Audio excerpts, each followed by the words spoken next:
ہو تیرے بیاباں کی ہوا تجھ کو گوارا، اس دشت سے بہتر نہ دلی نہ بخارا۔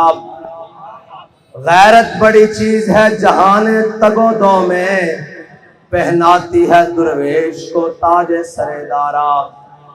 جس سمت میں چاہے صفت سیل رواں چل، وادی یہ ہماری وہ صحرا بھی ہمارا۔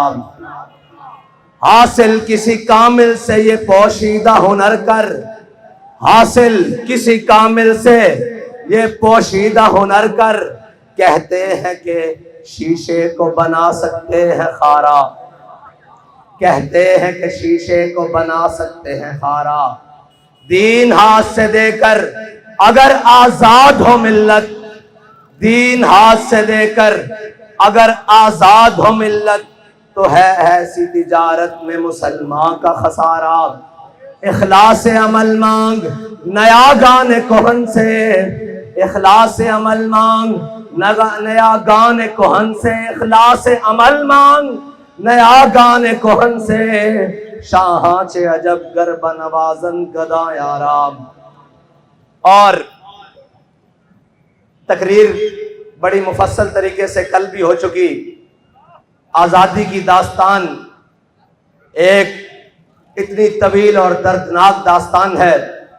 لوگ سمجھتے ہیں کہ آج پرنٹنگ پریس کے ذریعے ایک پاکستان کا جھنڈا چھاپ کر اور ایک ادھر چھوٹا سا بیج لگا کر ہم بڑے پاکستانی ہونے کا اظہار کر رہے ہیں، یا کسی بلڈنگ کے اوپر پاکستان کا جھنڈا لگا کر کہتے ہیں کہ ہم پاکستانی ہیں۔ آپ ٹھیک ہے پاکستان میں بسنے والے ہو، جن کے بڑے پاکستان کی تعمیر کے وقت اپنی لوہے کی ملیں بنا رہے تھے، وہ آج پاکستانی ہونے کا جناب شرف حاصل رکھتے ہیں، اور ملک میں تین بار وزارت عظمیٰ کے جناب وہ مزے لوٹ چکے ہیں، اور جن کی اولادیں آج یہودیوں کے پاس تربیت کر رہی ہیں، اور جنہوں نے ملک کے اندر صرف گیندے اور بلے مار کر اپنا نام کما کر پھر وزارت عظمیٰ کی سیٹیں حاصل کر کے وہ سمجھ رہے ہیں کہ ہم پاکستانی ہیں۔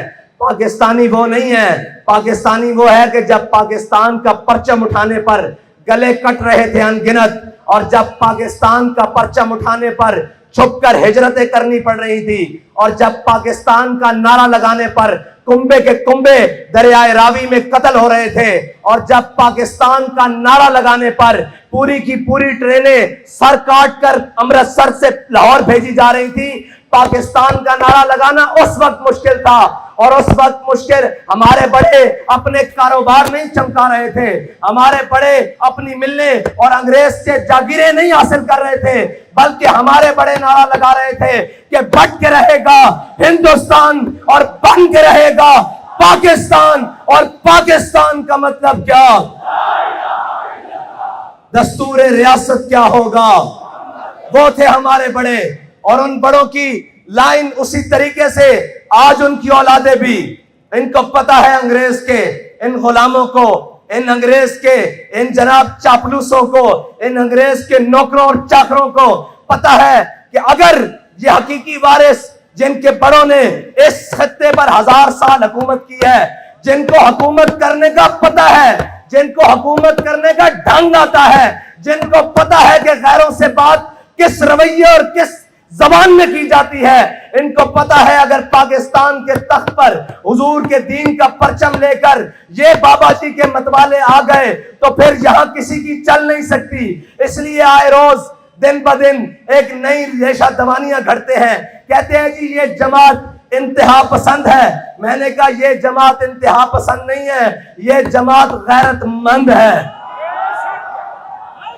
اور اگر غیرت مندی کا نام انتہا پسند ہے تو پھر میں بھی انتہا پسند ہوں، پھر میرے بچے بھی انتہا پسند ہیں، پھر میرے کارکن بھی انتہا پسند ہیں، پھر ہمارا بات بھی انتہا پسندی ہے۔ اور غیرت مندوں کو جب بے غیرتوں کو غیرت کی بات دلائی جائے نا تو وہ کہتے ہیں بڑی انتہا پسندی ہو رہی ہے۔ ہم ان کو غیرت دلانے کی بات کرتے ہیں۔ میں آپ کو پاکستان کی تاریخ کا ایک واقعہ سناتا ہوں۔ پاکستان بن گیا، کچھ دیر بعد، کچھ وقت گزرنے کے بعد ایک شخص ہندوستان میں گرفتار ہو گیا سمگلنگ کے جرم میں، جو پاکستان بارڈر کراس کر کے ادھر سمگلنگ کے جرم میں گرفتار ہو گیا۔ جب وہ گرفتار ہوا تو تب نیا نیا نظام بن رہا تھا، تو وہ مقامی حکومت نے اس کو کہا ہندوستان کی کہ یار اس کو آج کی رات اپنے گھر میں بیڑیاں شیڑیاں ڈال کے رکھو، تو صبح پھر اس کو جو ٹوٹی پھوٹی وہاں سسٹم چل رہا ہے مجسٹریٹ کے سامنے پیش کریں گے۔ جب اس شخص کو رات میں رکھا گیا نا تو اس نے اپنی بیوی کو کہا چلو اس کو کھانا پینا دے دینا، جو بھی اس کا سامان ضرورت ہے، کپڑے شپڑے اس کو دو، صاف ظاہر ہے یہ مجرم تو ہے لیکن ہمارا قیدی ہے۔ جب وہ خاتون، وہ سکھ آدمی کا گھر تھا، وہ سکھ شخص کا گھر تھا، وہ خاتون جب کھانا لے کر اس شخص کے سامنے آئی نا تو وہ کہنے لگی کہ تمہیں ہم نے پاکستان سمگلنگ کرنے کے لیے بنا کر دیا تھا۔ وہ شخص حیران ہو کے اس خاتون کی طرف دیکھنے لگا، اس نے کہا اچھا میرا جرم ہے سمگلنگ، لیکن تم مجھے یوں کیوں کہہ رہی ہو؟ اس نے کہا بے غیرت اور بے شرم، میں مسلمان کی بیٹی ہوں، یہ وطن لٹتے وقت انگریز مجھے اٹھا کر لے آئے تھے، میں تو انتظار میں تھی کہ کوئی محمد بن قاسم کا وارث آئے گا، کوئی صلاح الدین ایوبی کا وارث آئے گا، کوئی جناب محمود غزنوی کا وارث آئے گا، تم تو سمگلر نکلے۔ وہی سمگلروں کی اولادیں اور وہی سمگلر جو جناب آج سوئس بینک میں یہاں سے پیسے نکال کر وہاں بھیج رہے ہیں، یہ سمگلروں کی اولادیں ہم پر مسلط ہیں۔ اس خاتون نے، اس بہن نے کیا کہا؟ اس نے کہا ہم نے لاکھوں اپنی عزتیں اس لیے لٹوائی تھی کہ تم سمگلنگ کرو، ہم نے تو عزتیں اس لیے لٹوائی تھی کہ وہ پاکستان بننے جا رہا ہے جس پاکستان میں حضور کا دین کا پرچم بلند ہوگا۔ یہ ہے ہماری داستان، جس کو خون سے لکھا جائے تو شاید بھی کم ہو۔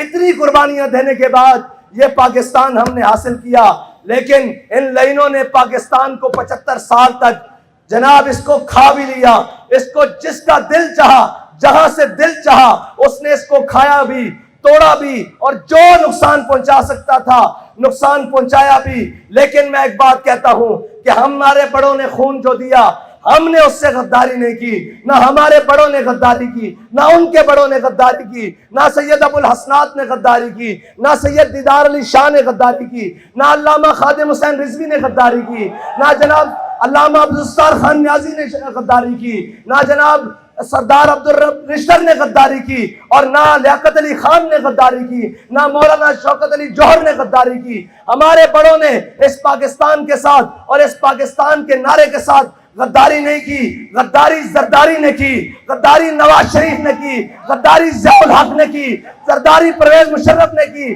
غداری جناب عمران خان نے کی، جو کل کھڑا ہو کے کہہ رہا تھا، لوگ کہہ رہے تھے کہ جناب یہ تو بڑا محب وطن ہے۔ میں نے کہا کیسے محب وطن ہے؟ کہتا جی وہ بہت بڑے سٹیڈیم میں جہاں ہزاروں لوگ آتے ہیں وہاں کھڑا ہو کے قومی ترانہ پڑھا ہے۔ میں نے کہا تجھے منافق کا نہیں پتا، یہ تو قومی ترانہ ہے، منافق تو پیچھے کھڑے ہو کر فرض نمازیں پڑھ رہے تھے۔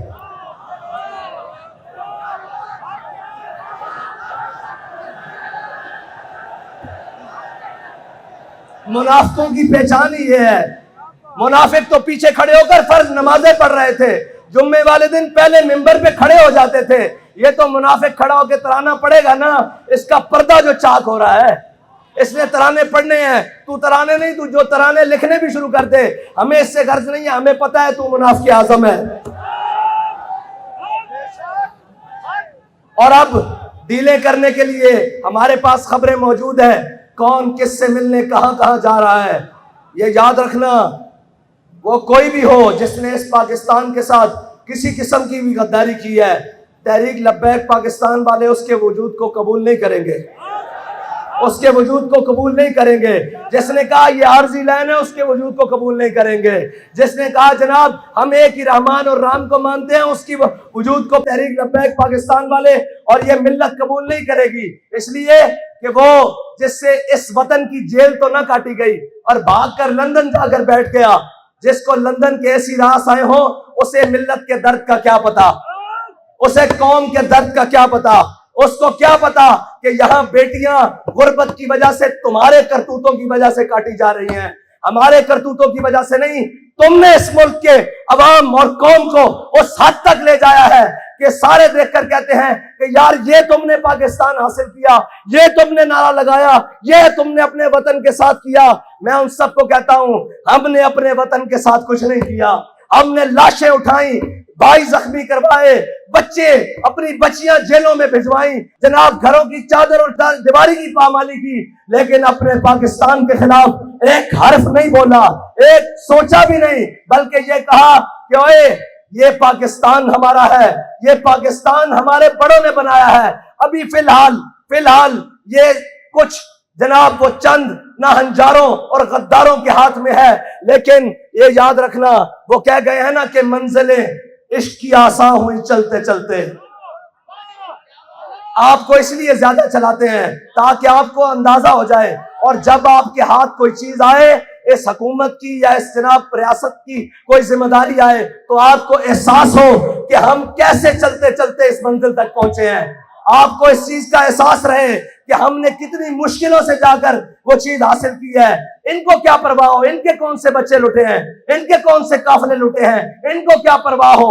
خاندان تو ہمارے کٹے تھے، اور جناب ٹرینیں تو بھر کر ہمارے سروں کی آئی تھی، یہ تو آئے اور امریکہ نواز بیٹھ کر آ کر، کوئی برطانیہ نواز، کوئی امریکہ نواز، کوئی انگلستان نواز، کوئی فرانس نواز، وہ آ کر ہمارے پر حکمران بن گئے۔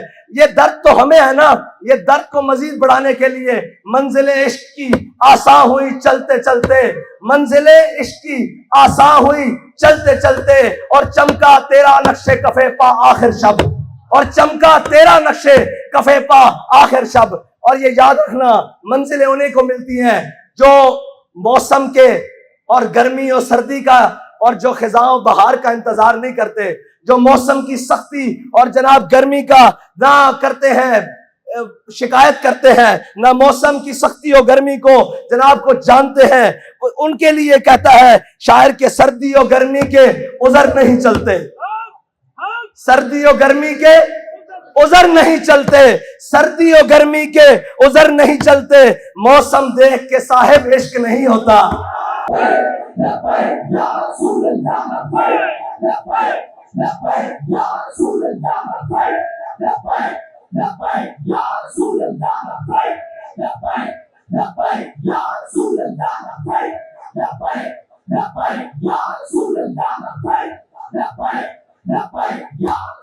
اور ہم سے ڈرنے والے یہ یاد رکھیں کہ ہمارے اندر کوئی تمہارے لیے نرمی نہیں ہے، اور ہمارے پاس نظریہ بڑا صاف ہے اور بڑی کھلی بات ہے۔ جو حضور کا غلام ہوگا وہ ہمارا امام ہوگا، لیکن جو ان سے بیگانہ ہوگا، ہماری جوتی بھی اس سے مہنگی ہے، ہماری جوتی کے ساتھ لگنے والی خاک بھی اس سے مہنگی ہے انشاءاللہ۔ بس اتنی بات ہے کہ اپنے کارواں کو اور اپنے جذبے کو اسی طرح سلامت رکھتے ہوئے، اور سفر جتنا بھی طویل ہو جائے، تھک گئے ہو،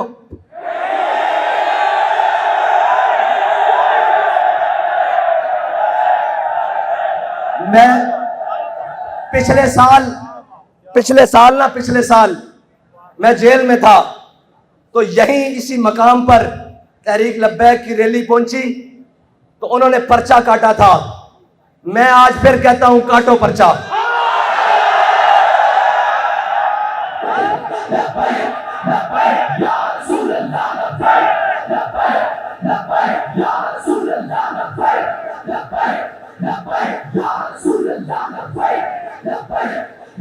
ایک ایک کا نام گن لو، ایک ایک کی شکل یاد کر لو، کاٹو پرچہ۔ تم پرچہ کاٹو، پھر اس کا چرچا کرنا ہمارا کام ہے۔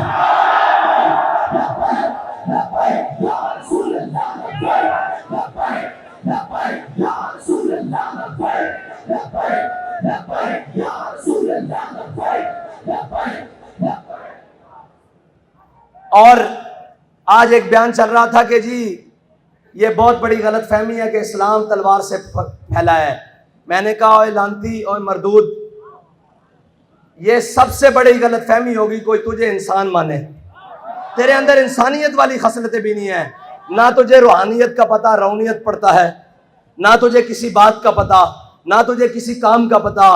حکومت تجھ سے چل نہیں سکی، ملک کے خلاف تو بکتا ہے، اداروں کے خلاف تو بکتا ہے، ہر چیز تیرے شر سے کوئی بچا نہیں۔ یہ ایک واحد شخص آیا ہے پاکستان میں جس کے شر سے کوئی محفوظ نہیں، نہ دیندار محفوظ، نہ تاجر محفوظ، نہ وکیل محفوظ، نہ جج محفوظ، نہ جناب فوج محفوظ، نہ وطن محفوظ۔ اس کے ہوتے ہوئے کشمیر کی فروخت ہوئی ہے، بڑی بڑی باتیں آئیں، بڑا بڑا مشکل وقت آیا، لیکن یہ لعنت کا توق اس کے گلے میں پڑا ہے کہ کشمیر فروخت ہوا ہے۔ اور برسر عام فروخت ہوا ہے. اس نے کہا ہے اور اس نے اپنی بڑی محفل میں کشمیر کا جھنڈا پکڑنے سے بھی انکار کیا ہوا ہے.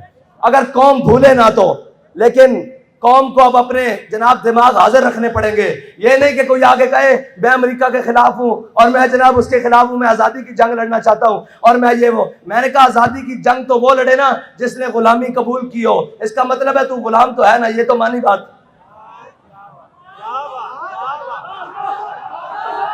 اس کا مطلب ہے تو نے 3.5 سال تو غلامی میں گزارے ہیں. آزادی کی جنگ ہم لڑ رہے تھے جس نے نہ تیری غلامی قبول کی، نہ نواز شریف کی غلامی قبول کی، نہ شاہد خاقان کی غلامی قبول کی، نہ پرویز مشرف کی غلامی قبول کی. ہر ظالم کے سامنے بھی کھڑے رہے، ہر جابر کے سامنے بھی کھڑے رہے، اور جو حق بات کہنے کے لیے قیمت دینی پڑی اس کو بڑا سینہ چوڑا کر کے قیمت دی، اور جہاں لاشیں اٹھانی پڑی، خون دینا پڑا، بڑا کھل کے دیا. اور نہ جناب اس کے بعد اپنی بات سے پھرے ہیں، بلکہ یہ کہہ رہے ہیں کہ محفل کون و مقام سحر و شام پھرے لے کے میں توحید صفت جام پھرے، قوم دشت میں لے کے تیرا پیام پھرے، اور تجھ کو معلوم ہے کبھی ناکام پھرے. سب جانتے ہیں نہ مشرف کے دور میں ناکام پھرے، اور نہ جناب نواز شریف کے، اور نہ وہ خاقان کے، اور نہ جناب اس عمران خان کے. اور ابھی بھی جو آئے بیٹھے ہیں ہم انہیں صرف اتنا ہی کہتے ہیں کہ واپس آ جاؤ حضور کے دین کی طرف. ڈالر تم سے سنبھل گیا، کہتے ہیں جی معیشت معیشت معیشت معیشت. میں نے کہا اے اللہ کے بندو، ہم نے پاکستان معیشت کے لیے نہیں بنایا تھا، معیشت کو تو تم نے برباد کیا ہے. اور یاد رکھنا، جو بھوکا آدمی ہو نا، بھوکا آدمی غیرت مند ہو لیکن اس کو رات کو نیند بڑی سکون کی آتی ہے، لیکن بے غیرت ہو اور اس کے محلوں میں اور اس کے سوئس بینک اکاؤنٹوں میں اگرچہ اربوں پڑے ہوں، اس کو کبھی سکون کی نیند اور سکون کا حیات میسر نہیں ہوتی. تم بے شرم ہو اور بے غیرت ہو، اور قوم کے لوٹنے والوں کو کبھی اطمینان حاصل نہیں ہوگا. اگر اس کی انجام دیکھنا ہے تو پرویز مشرف کی تازہ صورتحال دیکھ لیا کرو کبھی. یہ دیکھ لیا کرو کہ انجام کتنا برا ہے. یہ 4 دن کی چاندی ہے، یہ 4 دن کی طاقتیں ہیں. وہی بات ہے، طاقتیں تمہاری ہے، خدا ہمارا ہے. اور ہمارا بھروسہ کسی پر نہیں ہے. کسی کو اپنی طاقت کا زوم آج بھی ہے تو وہ ہم اسے کہتے ہیں کہ تم اپنی طاقت آزما لو. ہم سینے وہی رکھتے ہیں جو احمد اللہ شاہ مدراسی والے ہیں، ہم سینے وہی رکھتے ہیں جو امام فضل حق خیر آبادی والے ہیں، ہم سینے وہی رکھتے ہیں جو مولانا عنایت کاکوروی والے ہیں، ہم سینے وہی رکھتے ہیں جو کفایت اللہ کافی والے ہیں، اور ہمارے سینوں کو نسبت امیر المجاہدین والی ہے.